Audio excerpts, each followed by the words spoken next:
చిన్న సినిమా అయిపోవడం వల్ల జనానికి తెలియలేదు కానీ ఈలో ఫస్ట్ రిలీజ్ అయిన మంచి సినిమా ఇది. జనవరి ఫస్ట్ రిలీజ్ అయింది ఇది.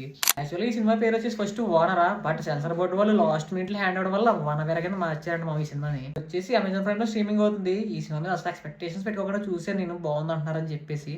సో అందరూ అన్నట్టు సినిమా అయితే చాలా బాగా అనిపించింది నాకు కూడా.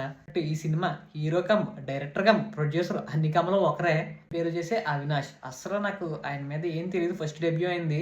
సో నేను ఎలా చేస్తారు అనుకున్నా సినిమా చూసినప్పుడు. బట్ ఆయన ఫస్ట్ సినిమా అయినా చాలా బాగా చేశారు యాక్టింగ్. నాకు బాగా అనిపించింది ఫస్ట్ సినిమా అన్నట్టు ఏమైనా మెసేజ్ బాగా చేశారు ఆయన మాత్రం యాక్టింగ్. మా ఇంటర్వెల్ బ్యాంక్ కానీ క్లైమాక్స్ కానీ చాలా బాగా డిజైన్ చేశారు. మనకు కొన్ని సీన్స్ గూస్ బంప్స్ కూడా తెప్పించేలా ఉంటాయి అనమాట.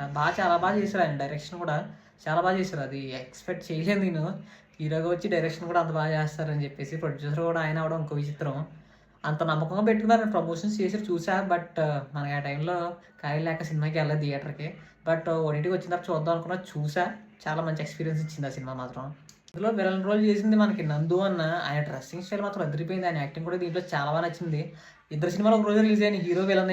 అయితే మన నందు గారిది సైక్ సిద్ధార్థ్ రిలీజ్ అయింది. ఈ హిందీ ఒక రోజు జనవరి ఫస్ట్ రిలీజ్ అయింది. బట్ నాకు సైక్ సిద్ధార్థ్ కంటే దీంట్లో ఈయన యాక్టింగ్ అలాగే ఈ సినిమాయే బాగా నచ్చింది. సైక్ సిద్ధార్థ్ అంత ఎక్కలేదు నాకు, ఇది మాత్రం చాలా బాగా నచ్చింది. సూపర్ ఉంది. నందు గారి యాక్టింగ్ దీంట్లో పీక్స్ ఉంది, నాకు బాగా నచ్చింది. ఓకే, సినిమా అయితే చాలా బాగుంది మామ. మీరు కూడా వెళ్ళి చూసండి, ఓటీటీలో అమెజాన్ ప్రైమ్లో అవైలబుల్ ఉంది. సో ఇలాంటి మరిన్ని సినిమాస్ అప్డేట్స్ కోసం మన పేజ్ని ఫాలో అయిపోండి. ఉంటా మరి. నేను మీ సినిమా పిచ్చోండి.